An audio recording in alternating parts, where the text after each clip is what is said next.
adventurers, welcome to my channel.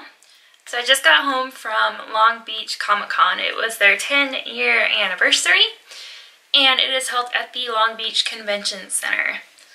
So what I thought was that it was going to be the whole convention center and like a pretty big convention, but it was actually only one exhibit hall and there were other events going on at the convention center also. There was kind of what seemed like a pretty professional event going on. So there were a bunch of people in suits and the ladies were all like dressed nicely, and then there's a bunch of us who are just like in cosplay or just dressed however. So it was kind of an interesting mix match.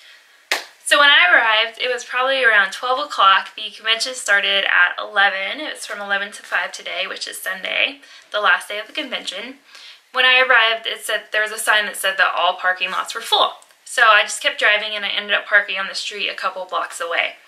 And I decided to go on Sunday because it was actually the cheapest ticket option. So Saturday was $50, Sunday was $35, and then for the weekend I think it was like $70, $80, I'm not sure. But I knew I was only going to go one day. So I went on Sunday and there was a lot of people dressed up. So there was a ton of cosplay, but the convention itself was pretty small. And I didn't go to any of the panels because nothing that I saw really interested me. So I just walked around the exhibit hall and it took me probably about an hour to walk around and see everything. And then it took me like another hour to get my food because that was just a ridiculous wait for some reason. But once you enter the exhibit hall, there's also food inside, and I looked at the pricing and the water was like $5, hot dogs $5. Everything was kind of around that price.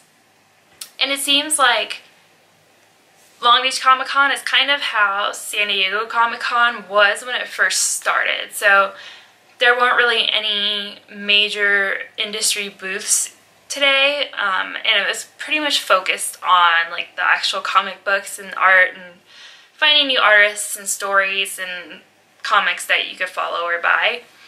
And there was a large artist alley and they had a bunch of different paintings, drawings, comic books that you could check out, and a lot of the drawings were really cute and really interesting, so I picked up a lot of business cards so I could follow them on Instagram.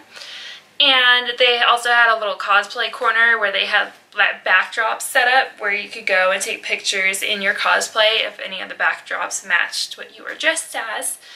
And there were also some professional cosplayers there doing photos and autographs. And then the rest of the exhibit hall was pretty much just little knickknacks here and there that were kind of nerdy or comic related.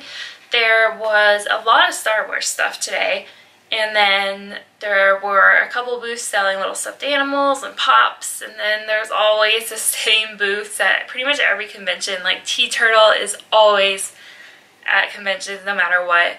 And then there were a lot of other booths like that that I've seen before. And then they also had a space exhibit going on, and it was about space, obviously. And you could learn a little bit about NASA and about our trips into space. There was a spacesuit there. There was also, I think it was a rocket, and then they also had little like pamphlets and drawings of the moon and the universe. So that was kind of cool, but that little area was small as well. And then they had a random boxing ring where you could go in and take pictures or video inside the ring. And then they had, I think that's pretty much all I saw. There was a really small gaming area where you could do PC games, and they had a couple of pinball machines also that I saw. And then other than that, I think it was just the panels, and I didn't go down to the panel rooms. They were on a different floor, but I saw a sign for them. So it wasn't very, I don't know, it was underwhelming, and maybe it's because I'm not really into like buying comics or, you know, reading the comic books. The only comic book I read is Walking Dead, and I have all the compendiums so far. Other than that, I don't really read anything or keep up with new artists or anything like that. So this was probably just not the convention for me. If you like that sort of thing, then it would be perfect for you. They also had an outdoor area where they had special cars. So they had a couple Star Wars cars, and then they had Jurassic Park trucks, and then that's also where the food trucks were, so it was kind of outside in front of the lobby area. And as far as food trucks, there were only a few, and the rest of the food was just convention food that's available inside. And then they also did have a little laser tag area. It was kind of geared more towards kids because you could just see over everything if you're an adult, so maybe that was kind of cute. There were a few kids playing and it seemed like they were having fun.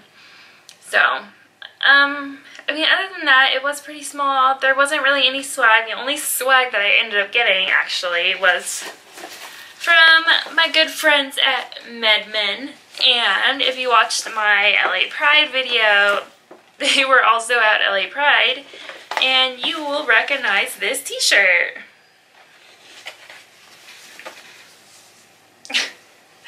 I got another one. So let's see, this is also a 3XL, so great. Still don't have one in my size. And then they also gave you a little water bottle, which is cute. And I got a couple things of chapstick. Can never have too much chapstick. A little tin of mints. A magazine. Some sunglasses. And then just some coupons.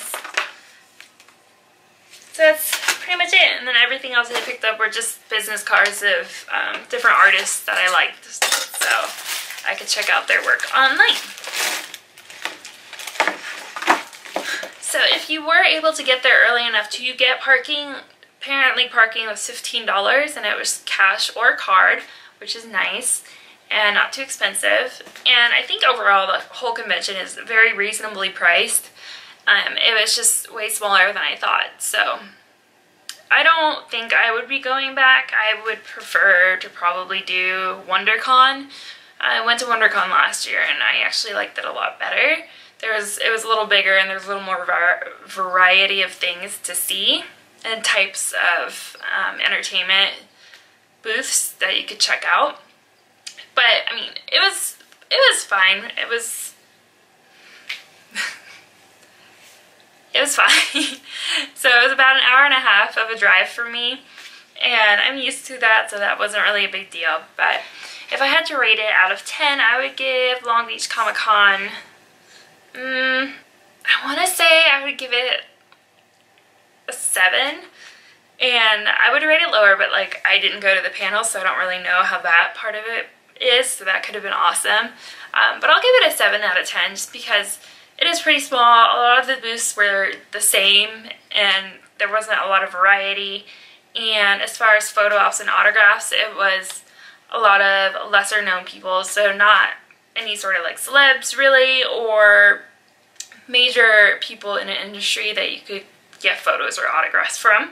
So again, a lot of it is focused more on the actual comic book side of things and artists and authors. So yeah, so if that's your thing, go for it. I think you would have a good time. Everyone was super nice. It was super safe. There was a metal detector. They also checked bags. And yeah, so that is all that I have for today. I kind of tried to film this in a different sort of way, just to kind of mix it up a little bit and see if I liked it. So hopefully you guys liked this way of filming, and we'll see. Maybe I'll keep doing it for future videos. So thank you again so much for watching. Don't forget to subscribe, like the video, and I will see you on the next one. Bye, Avengers!